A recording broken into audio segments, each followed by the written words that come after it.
سلام علیکم. یه سلام فوق العاده پر انرژی، یه صبح خیر گرم از اصفهان بارون خورده به تمام هموطنان و فالوورای عزیزم در سرتاسر دنیا.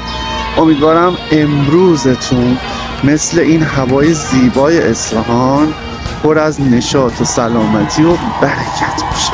بریم یه سری تصاویر بارون خورده اصفهان رو ببینیم تا ببینیم دنیا دسته کی. مرسی.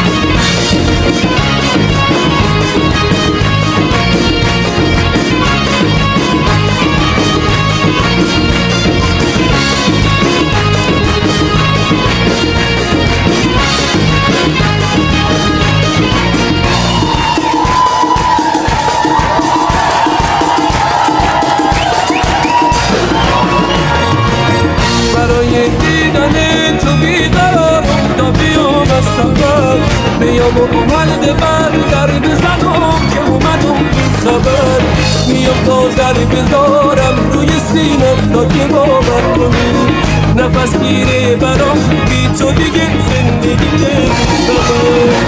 الهی من فدای اون چشمم میخوام اینو بدونی که میمیرم برام برام بیام برام بیام